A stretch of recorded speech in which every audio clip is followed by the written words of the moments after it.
स्वागत है एक बार फिर से आपका हमारे चैनल में। आज हम आपके लिए ऐसी सच्ची घटित घटना लेकर आए हैं जिसे सुनकर आपकी भी रूह कांप जाएगी। तो चलिए शुरू करते हैं। आयशा विला।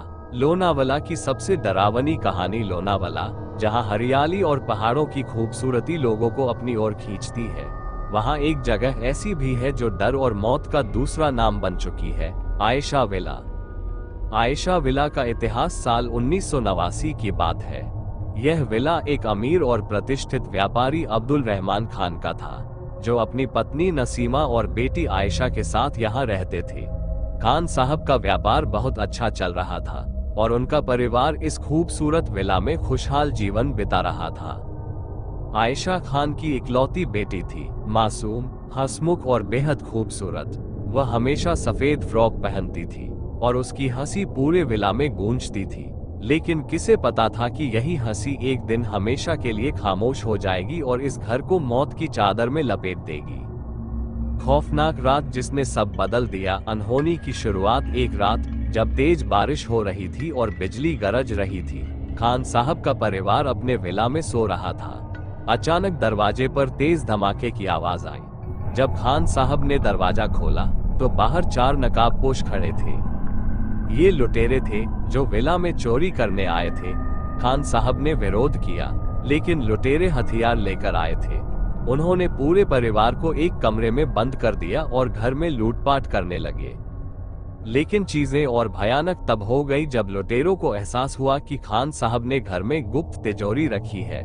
वे खान साहब को प्रताड़ित करने लगे, लेकिन उन्होंने तिजोरी का राज नहीं खोला। गुस्से में लुटेरों ने सबसे पहले खान साहब को मार दिया।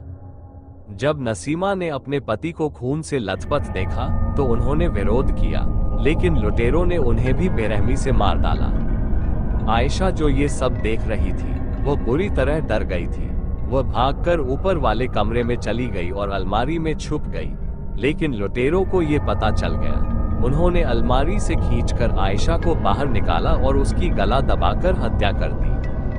फिर उन्होंने उसके शव को विला के बगीचे में जाकर जमीन में दफना दिया। डरावनी घटनाओं की शुरुआत जिस दिन से आयशा और उसके परिवार की हत्या हुई, उसके बाद इस विला में अजीब घटनाएं घटने लगी। पहली गवाह, पड़ोसी परिवार। कुछ दिन बाद इस विला के पास रहने वाले पड़ोसियों ने रात में किसी बच्चे के रोने की आवाज सुनी। जब उन्होंने खिड़की से झांका तो उन्हें सफेद कपड़ों में लिपटी एक छोटी बच्ची दिखी, जो बगीचे में खड़ी थी और अंधेरे में उनकी ओर देख रही थी। पहले उन्हें लगा कि यह कोई भटका हुआ बच्चा है, लेकिन जब उन्होंने सुबह जाकर वहां देखा तो वहां कोई नहीं था। फिर जब उन्होंने जमीन को खोदा तो वहां आयशा की कंकाल जैसी लाश मिली। पड़ोसियों ने तुरंत पुलिस को बुलाया। पुलिस ने कंकाल को कब्रिस्तान में दफनाने का आदेश दिया, लेकिन इसके बाद इस विला में और अजीब घटनाएं होने लगी।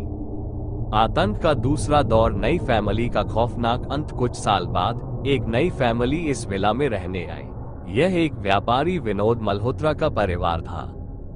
शुरुआत में सब ठीक था, लेकिन जल्द ही उन्होंने महसूस किया कि रात में किसी के चलने की आवाजें आती थी। कभी कभी अजीब सरसराहट महसूस होती थी और घर के शीशों पर खून के धब्बे दिखते थे। एक रात जब पूरा परिवार डिनर कर रहा था, तभी अचानक बिजली गुल हो गई। घर में भयानक सन्नाटा छा गया।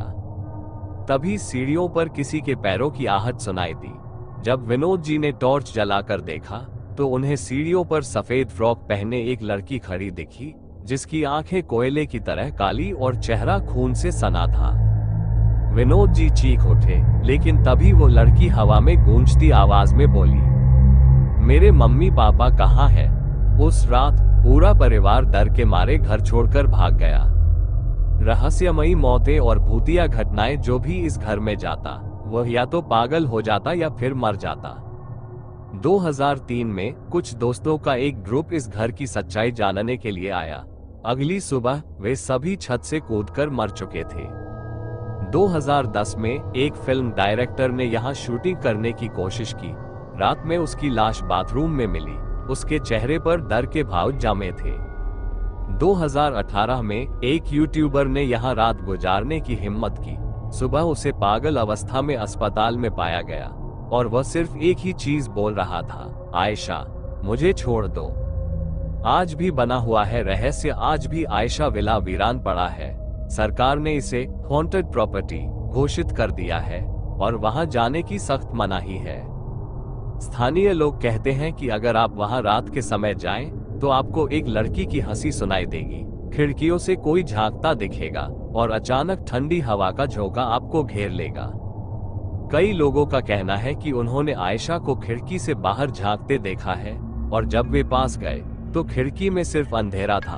अगर कभी आप लोनावाला जाएं और इस विला के पास से गुजरें तो संभल कर जाना, क्योंकि हो सकता है कि कोई सफेद कपड़ों में खड़ी बच्ची आपको पुकार रही हो, मेरे मम्मी पापा कहाँ हैं? लेकिन अगर आपने जवाब दिया तो आप कभी वापस नहीं आएंगे।